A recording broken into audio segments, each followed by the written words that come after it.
अध्यक्ष महोदय, ये सरकार किसी और का रिकॉर्ड बनाए ना बनाए, लेकिन पेपर लीक का रिकॉर्ड जरूर ये सरकार बनाएगी। अध्यक्ष महोदय, मुझे इसके बैकग्राउंड में नहीं जाना है कि पूछें। अध्यक्ष महोदय, मुझे बैकग्राउंड में नहीं जाना है कि कब कैसे किस संस्था को बनाया गया है। पूरे देश के छात्र इस पे आंदोलित थे। लगातार अखबार और सीबीआई की जांच के बाद चीज़ें सामने आ रही हैं, लोग पकड़े जा रहे हैं, जेल भेजे जा रहे हैं। मैं अध्यक्ष महोदय आपके माध्यम से पूछना चाहता हूं मंत्री जी से, क्या सेंटर वाइज जिन बच्चों को सबसे ज़्यादा नंबर मिले हैं, क्या उसकी सूची जारी करेंगे? 30,000 सीटें जहाँ हैं, कई सेंटर अध्यक्ष महोदय ऐसे हैं जहाँ 2,000 2,500 बच्चे पास हो गए हैं। सरकारी सीटें 30,000 हैं, कई सेंटर में 2,000 से ज़्यादा पास हो गए। कई प्रदेश के ऐसी जगह है जहाँ पर कुछ सेंटर से 600 से 650 से ज़्यादा सबसे ज़्यादा नंबर हैं। और अगर वो संस्था इतनी क्रेडिबल थी तो अध्यक्ष महोदय जिन सेंटर्स पे ये परीक्षा हुई उन सेंटर्स का इंफ्रास्ट्रक्चर क्या था? क्या मंत्री जी ने जानकारी की थी इस बात की? अध्यक्ष महोदय, मेरे आपके माध्यम से एक ही निवेदन है कि बिना ये मंत्री जी रहेंगे तो न्याय नहीं मिलेगा बच्चों को। अध्यक्ष महोदय, आदरणीय अखिलेश जी की प्रश्न का मैं विनम्रता से उत्तर देना चाहूँगा कि अभी अभी सुप्रीम कोर्ट में जो चल रहा है केस, सुप्रीम कोर्ट ने ऑर्डर दिया पूरा विद्यार्थियों की सूची को वेबसाइट में उपलब्ध करा दो। सर, पिछले 3 दिन से देश भर की सारे विद्यार्थियों की लिस्ट पब्लिक डोमेन में उपलब्ध है। ये सारा चीज़ खुले पे है और कई प्रकार की तर्क आ चुका है। सर, मैं एक अभी उसमें केरल के विद्यार्थी भी अच्छे किए हैं, क्या हम ये कहेंगे भी वहाँ भी कुछ गड़बड़ी हुई थी? ऐसे आरोप करना, मैं देश की ग्रामीण इलाका, देश की एसटी एससी इस बार सबसे अच्छा परफॉर्मेंस करने वाले देश की एसटी एससी ग्रामीण बैकग्राउंड आर्थिक पिछड़े लोगों की है। क्या हम उनकी मेधा को हम चुनौती देते हैं? और बाकी रहा क्वेश्चन पेपर लीक की, सर मैं शुरू से मेरा एक स्टैंड रहा, राजनीति नहीं करना, लेकिन अखिलेश जी जब वहाँ दायित्व में थे उस सुबह की सर सारे सूची है कितने बार उत्तर प्रदेश में क्वेश्चन पेपर लीक हुए हैं। माननीय एक मिनट प्लीज, एक मिनट। राहुल गांधी जी, आप प्रश्न पूछना चाहते हैं? Speaker sir, it's obvious to the whole country.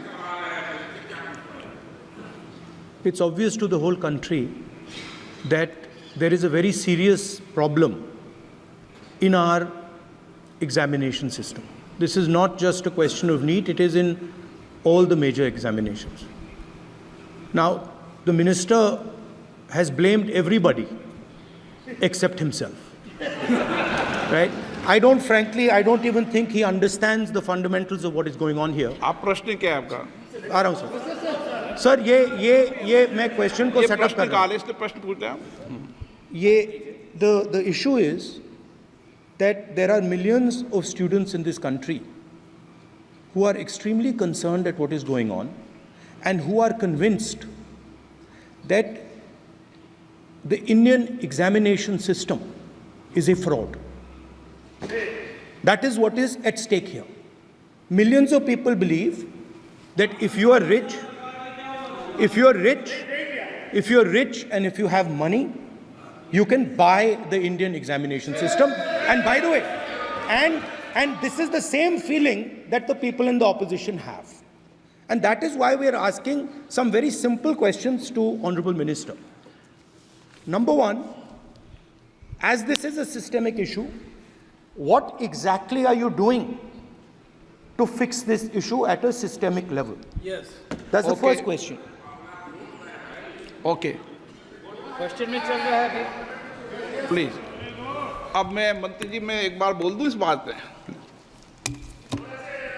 चलो मंत्री जी, आप शॉर्ट में जवाब दो, फिर मैं बोल ही देता हूं। आज आप शॉर्ट में जवाब देना। अध्यक्ष महोदय, मेरे जो शिक्षा है, मेरे जो संस्कार है, मेरे जो सामाजिक जीवन है, मेरे को मेरे राज्य की, मेरे सूबे की जनता की स्वीकृति मिली है। मैं किसी की, मेरे बौद्धिक और मेरे संस्कार की सर्टिफिकेट मेरे को सारी सदन में किसी से नहीं चाहिए। देश की प्रजातंत्र में चुन के मेरे नेता प्रधानमंत्री मोदी जी को प्रधानमंत्री की भूमिका दिया है। मैं उनकी निर्णय से यहाँ उत्तर दे रहा हूँ सदन को। बाकी ये कहना चिल्लाने से सच झूठ नहीं हो जाएगा साहब।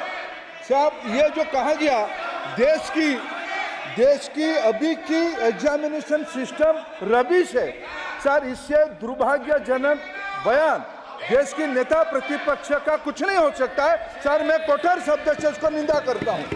बाकी रहा, मैं सर आपके सामने, आपके माध्यम से देश के सामने सर एक तथ्य रखता हूं सर। जिन्होंने रिमोट से सरकारें चलाई है, 2010 में 3 बिल आया था सर शिक्षा सुधार के लिए। उन्हीं की पार्टी के नेता आदरणीय कपिल सिब्बल साहब 3 बिल लाए थे। उसमें से एक बिल था एजुकेशन, उसमें एक बिल था prohibition of unfair practice bill 2010, जिसकी उद्देश्य एजुकेशन इंस्टीट्यूशन में माल प्रैक्टिस को बंद करना। सर मेरे सरकार की हिम्मत है, अभी हमने पब्लिक एग्जामिनेशन की रेगुलरिटीज में बिल लाए, कानून बनाए। क्या मजबूरी था कांग्रेस पार्टी की, क्या मजबूरी था नेता प्रतिपक्ष की? उन्होंने उस बिल को उल्टा किया, किसके दबाव में उल्टा किया?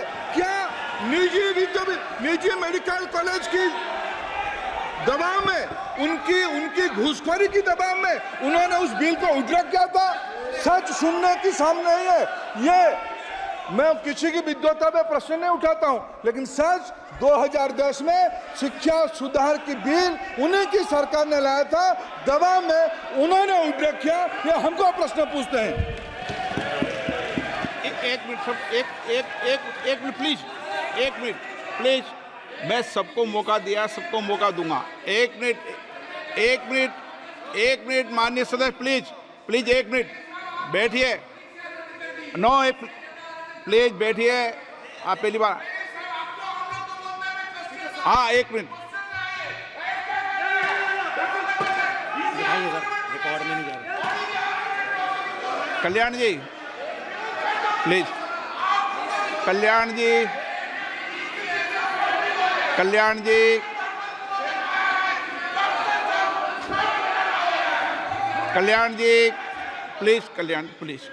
प्लीज 1 मिनट प्लीज, 1 मिनट सबको मौका दूंगा। 1 मिनट प्लीज, 1 मिनट।